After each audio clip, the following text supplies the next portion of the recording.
લેવાનો સમય હતો ને ત્યારે કોંગ્રેસના બેન આવીને બેસી ગયા ફોટો પડાવવા માટે. એટલે આ બધી વસ્તુ છે ને આપણે શીખવી પડશે અને શીખવાડવી પડશે. એટલા માટે આપણે એસડીપીઆઈ ની અંદર જોડાયા છીએ. એસડીપીઆઈ આપણે આગળ લઈને જશું અને લોકોને બતાવશું. અને જો અમારા વિશે સરકાર જે તેવી વાત કરતી હોય, આ તો આવું છે, આ તો પેલું છે, આ તો ખતરનાક છે, આ તો તેમ છે, એનું કારણ શું છે ખબર છે? મારી જોડે કઈ સિંગડા તો છે નહીં. હું બી તમારો જેવો ઇન્સાન જ છું. એસડીપીઆઈમાં જેટલા કામ કરે એ બધા માણસો જ છે. વસ્તુ એ છે કે આપણે જે કામ કરી રહ્યા છીએ ને એટલે એમનો ધંધો બંધ થઈ ગયો છે. તેમની દુકાન બંધ ના થાય ને એટલા માટે આ લોકોને થોડુંક જનતાથી દૂર કરો. એટલે આપણે જનતાની જોડે જવાનું છે, આપણે ઊભું થવાનું છે અને જનતાની મદદ કરવાની છે. એટલા માટે આપણે એસડીપીઆઈ ની અંદર ભેગા થયા છીએ.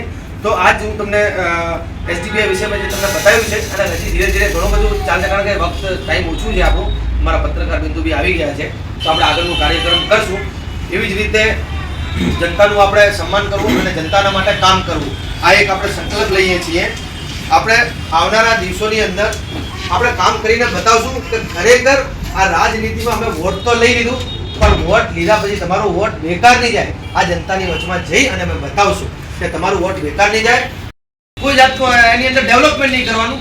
જે સ્કૂલો છે એ સ્કૂલો બી બંધ થઈ રહી છે. જે સરકારી સ્કૂલો છે એ સ્કૂલો બંધ થઈ રહી છે. આમાંથી બજવલભાઈ શેખ આમની આપણે ઘોષિત આજે લિસ્ટ કરી છે, તો હું શબનમભાઈથી ઘોષિત કર્યા છે.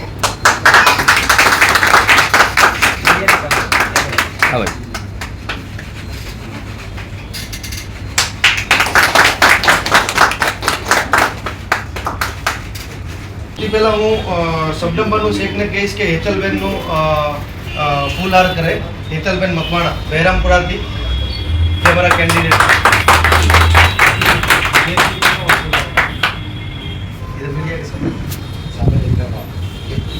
હેતલબેન મકવાણા બહેરામપુરા.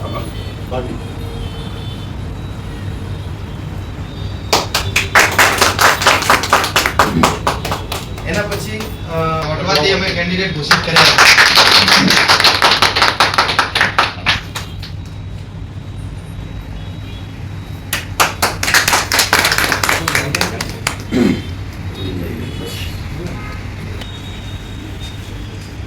એના પછી આબિદભાઈ રંગરેજ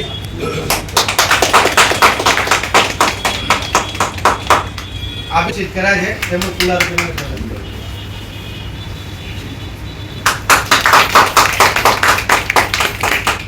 એના પછી હું અમારા જે વજાઉલભાઈ લાંબાથી છે એમનું ફુલાર કરીને સ્વાગત કરું. લાંબા વોર્ડથી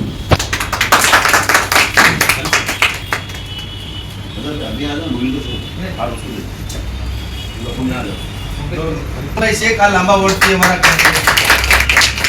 એના પછી હું અમારા અજયભાઈ માલિકવાલાને કહીશ.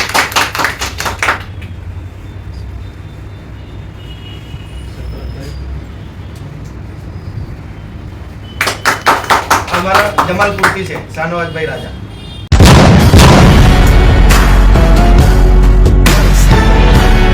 आदाब, अब तक समाचार में स्वागत है आपका. अहमदाबाद में आने वाले कुछ महीनों में अब चुनाव की तैयारियां शुरू हो चुकी है अहमदाबाद म्यूनसिपल कॉरपोरेशन की.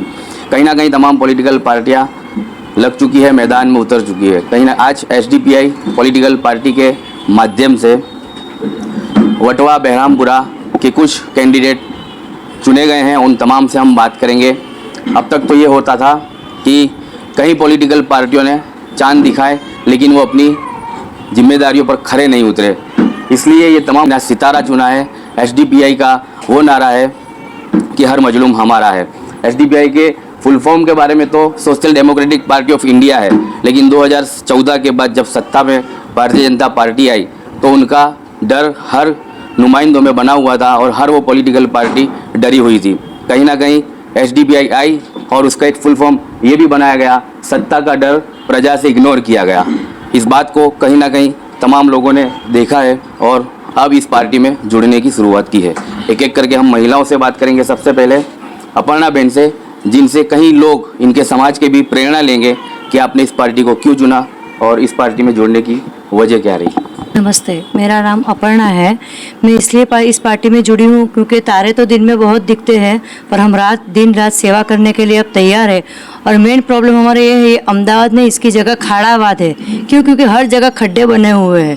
पहला हमारा ये है कि हम जो खड्डे हैं वो बराबर उसको सुधारेंगे। जो बच्चे रो रहे हैं, जो भूखे सो रहे हैं, उनको घर घर हम लोग खाना पहुंचाने की बात कर रहे हैं। जहाँ लाइट नहीं है वहाँ लाइट डालने की बात कर रहे हैं। तो अब मैं अंतिम में खाली यही कहना चाहूँगी कि आप लोगों ने हाथ दिया है तो हम आपको साथ देंगे। शुक्रिया।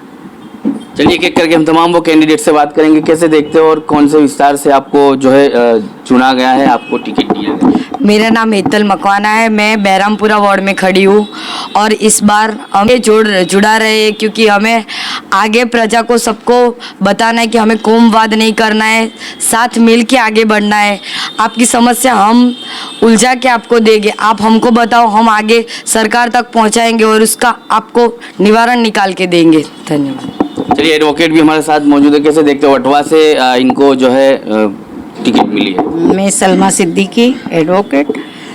मैं इस नज़र से देखती हूँ कि आज कोई भी पार्टी जब इलेक्शन के टाइम पे आती है तो हमारे घरों पे आती है, आके बहुत बड़े बड़े वादे करती है, हम ये करेंगे वो करेंगे, लेकिन जब वो इलेक्शन जीत के आ जाती है उसके पहले तो काम करना शुरू कर देती है, एक रोड बनाती है, सब करती है, लेकिन जहाँ वो जीत के आ गई उसके बाद पूरा काम खत्म। फिर बाद में ये हालत होती है रास्तों की कि बारिश हो जाए तो पब्लिक बाहर नहीं निकल सकती, लाइट अंधेरा, वहाँ पे लाइट के खंभे नहीं हैं।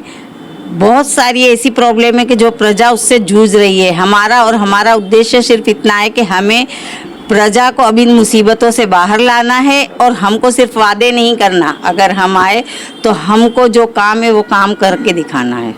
अब चलिए वादों की राजनीति का अंत आया है और कहीं ना कहीं ऐसे एडवोकेट महिलाओं को एसडीपीआई ने मैदान में लाया है, कैसे देखते हो आप भी वटवा से और किस तरह की समस्याओं का सामना? समस्या तो इतनी है कि समझो अगर मैं बोलने जाऊंगा ना तो कम से कम काफ़ी टाइम हो जाएगा, पर मैं मेन बता देता हूँ। आज की तारीख में 60% से ज़्यादा में रोड नहीं है वटवा में। 60% मतलब बहुत ज़्यादा होता है। 60% से ज़्यादा रोड नहीं है। कम से कम 3000 घरों में गटर लाइन की तकलीफ है। और जो जीते हुए है और जो समझो दूसरी भी पार्टियां है वो कहीं भी दिखती नहीं है, ना गलियों में। और हम लोगों ने बिना पावर में आके काम कर रहे हैं। और आप सोच सकते हो कि हम बिना पावर में इतना अच्छा काम कर रहे हैं और अगर हम पावर में आ गए तो वटवा का समझो बहुत सारा विकास होने वाला है। और अभी हम लोग गटर लाइन, रोड, रास्ते, थमले से बाहर नहीं आ रहे, जबकि हमें अभी बात करनी चाहिए जिम की, बराबर म्युनिसिपल कॉरपोरेशन हॉल की, बराबर वो तो हम सोच ही नहीं रहे। वो तो मतलब सरकार ने ऐसा कर दिया कि हम सोच ही नहीं सकते, क्योंकि हमारे घरों में गटर का पानी है तो हम कब जिम की और ये जो म्युनिसिपल कॉरपोरेशन के हॉल की ये सब कब सोचेंगे? पहले हमारे बेसिक मुद्दों पे बात करेंगे। और हम अगर जीतते हैं तो हम मतलब काम कर ही रहे, और अगर हमारा को जनता का सपोर्ट मिलता है तो हम बहुत जल्द है ना अच्छे से अच्छा विकास करने की कोशिश करेंगे। चलिए विकास की परिभाषा यही है कि नाली गटर पानी से बाहर नहीं लाया गया अब तक जो है जितनी भी पॉलिटिकल पार्टियों के नुमाइंदे जीत कर आए। यहाँ पर जो बात बताई गई है वटवा में जो समस्या है कम्युनिटी हॉल की, जिम की, स्विमिंग की और लाइब्रेरी की, तमाम सुविधाओं का अभाव रहा है और नुमाइंदे अब आने वाले दिनों में इस अभाव को पूरा करने के लिए मैदान में उतरे। वटवा से आप भी हो, क्या नाम है आपका? मेरा नाम सरफराज मिर्ज़ा है, मैं भी वटवा से ही हूँ। और जितनी भी सरकारें आई हैं और ये ख़ास करके ये जो बीजेपी ने जो अपना एजेंडा फैलाया हुआ है हिंदू मुस्लिम को अलग करा के, और ये जितना भी भाईचारा ख़त्म करा है, सबसे पहले तो हम इसको बनाने की कोशिश करेंगे। और जैसा कि हमारे तमाम साथियों ने बताया कि काम तो वटवा में चल ही रहा है और चलता रहेगा। जीतना और नहीं जीतना उससे कोई फ़र्क नहीं पड़ता हमको, हम काम करेंगे और करते रहेंगे। ये काम रुकने वाला नहीं है। और आपको भी आपका वोट बहुत कीमती है, सिर्फ उसको देना चाहिए जो आपके काम और आपके हक के लिए बोलता, आवाज़ उठाता हो। वरना ऐसे वोट मांगने वाले आते तो ज़रूर है, लेकिन फिर वो 5 साल नज़र नहीं आते बाद में। बस मैं इतना कहना चाहूँगा। नाम और कौन से? अस्सलाम वालेकुम, मेरा नाम शाहनवाज़ और मैं जमालपुर से एसडीपीआई की तरफ से कैंडिडेट उम्मीदवार हूँ।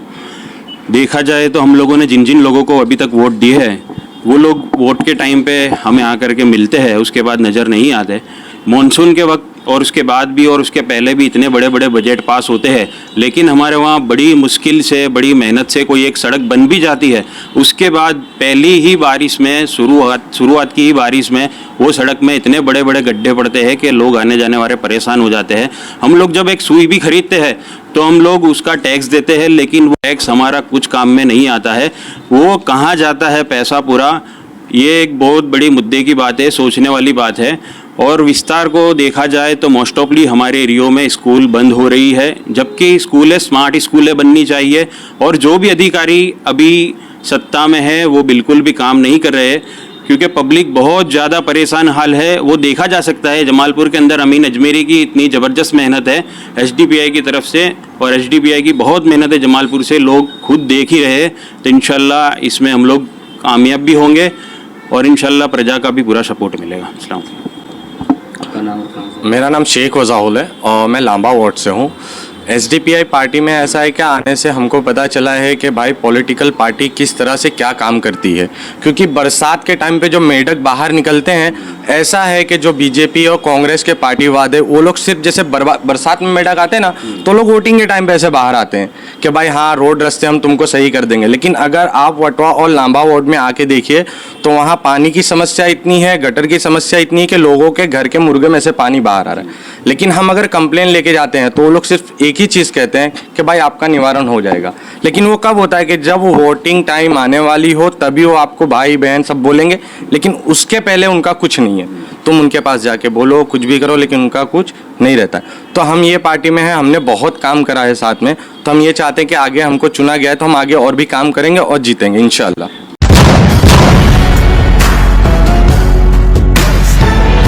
तमाम नुमाइंदे हैं कैंडिडेट आने वाले चुनाव में आपके विस्तार से आपके मोहल्ले की समस्याओं को समाधान करने के लिए निकले हैं। सत्ता से डर निकाला जाएगा, प्रजा में से जो है इग्नोर किया जाएगा। एसडीपीआई अब मैदान में है। अब तक तो ये होता था कि सत्ताधारी पार्टियां ये कहती थी कि कपड़ा देख के पहचानो, नाम से पहचानो, दाढ़ी से पहचानो, तो वो तमाम पहचानों को आज सामने रखा है एसडीपीआई ने। और मेरी हिंदू बहनें भी हैं जो तिलक और मांग में सिंदूर भरे खड़ी हैं। अब पहचानिए आप इन्हें नाम से, कपड़े से और इनके धर्म से। तो तमाम वो जो डर है सत्ता का कहीं ना कहीं एसडीपीआई ने निकाला है और तमाम प्रजा को एक लाइन में कंधे से कंधा मिलाकर भारत को आगे बढ़ाने के लिए एसडीपीआई पॉलिटिकल पार्टियाँ ऐसे नुमाइंदों को सामने ला रही है जो अब तक वादे करके जाने वाले पॉलिटिकल पार्टी के लोग, उनको भी ये शर्मिंदगी महसूस होगी कि आज हमने इन तरह और इन नुमाइंदों की तरह काम किया होता तो आने वाले दिनों में हमें भी प्रजा चुन कर लाती। लेकिन चुनाव इस बार का देखा जाएगा और प्रजा जागरूक हुई है। प्रजा में अब जो है उत्साह आया है, क्योंकि अब तक जो उनके विस्तारों के अंदर ऐसे नुमाइंदे, ऐसे कैंडिडेट नहीं आते थे, उन्हें मजबूरन या फिर किसी लालच में लाकर इस तरह के वोट दिए जाते थे। अब लालच से बचकर प्रजा के जो प्रजा है अपने विकास को सामने रखकर ऐसे नुमाइंदों को चुनेगी तो आने वाले दिनों में अहमदाबाद की शक्लें बदली जाएगी। आप तक समाचार हमेशा रखे आपको आगे।